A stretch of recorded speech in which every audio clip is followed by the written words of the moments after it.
Hello बच्चों, let's read the question. Out of the following, the only pair that does not have identical dimensions is.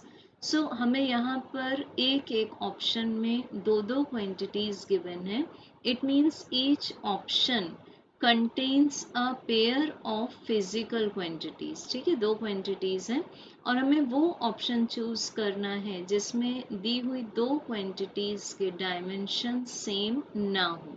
It means ऐसा एक ही option होगा यहाँ पर जिसमें कि क्वांटिटीज नॉन होमोजीनियस होंगी, मीन्स उनके डायमेंशनल सेम नहीं होंगे. तो हम चूज करेंगे वो क्वांटिटी को एज अ करेक्ट आंसर. तो सबसे पहला ऑप्शन जब हम देखें, इसमें फर्स्ट क्वांटिटी है एंगुलर मोमेंटम, जिसको हम एक्सप्रेस करते हैं L से. So this is equal to mass multiplied by velocity multiplied by the perpendicular distance. तो हम L का डायमेंशनल फॉर्मूला लिख सकते हैं m1, वेलोसिटी के लिए लिख सकते हैं L1t-1 और डिस्टेंस के लिए लिख सकते हैं L1. तो हमें एंगुलर मोमेंटम का डायमेंशनल फॉर्मूला मिल जाता है m1 L2t-1. अब चेक करते हैं हम प्लैंक्स कांस्टेंट के लिए. तो प्लैंक्स कांस्टेंट को हम शो करते हैं h से, and this is equals to energy divided by frequency. Now as we know, frequency का रेसिप्रोकल आता है हमारे पास में टाइम पीरियड. तो अब जब हम h का डायमेंशनल फॉर्मूला लिखेंगे, so this will be m1 L2t-2 multiplied by t.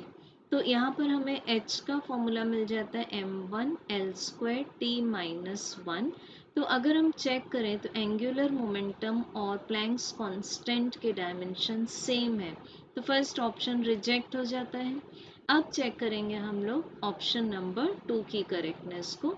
तो ऑप्शन 2 में हमें पहली क्वांटिटी गिवन है मोमेंट ऑफ इनर्शिया, जिसको हम एक्सप्रेस करते हैं मास multiplied by the square of radius of gyration.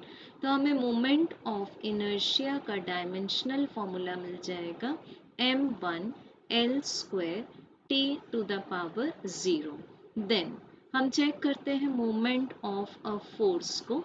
Moment of a force को हम लिख सकते हैं कपल, क्योंकि दोनों डायमेंशनली सेम है.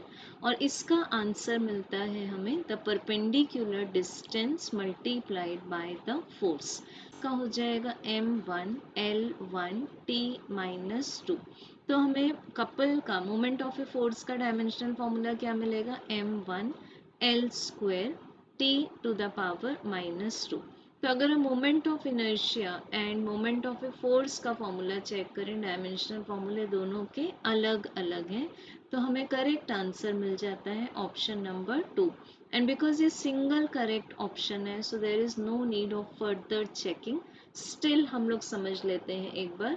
थर्ड ऑप्शन में वर्क का डायमेंशनल फॉर्मूला होता है m1 L2t-2 एंड टॉर्क का डायमेंशनल फॉर्मूला सेम कपल के जैसा होगा, मीन्स m1 L2t-2. तो यहाँ पर भी आइडेंटिकल डायमेंशन है, तो ये ऑप्शन भी गलत हो गया. देन चेक करेंगे ऑप्शन नंबर 4 में. इम्पल्स को शो करते हैं J से, मोमेंटम को शो करते हैं P से, एंड दोनों का dimensional formula mass multiplied by velocity के इक्विवेलेंट आएगा, which will be m1 L1t-1. सो दोनों का डायमेंशनल फॉर्मूला सेम है, तो ये ऑप्शन भी रॉन्ग हो गया. तो हमारे पास करेक्ट आंसर हो जाएगा ऑप्शन नंबर 2. Thank you.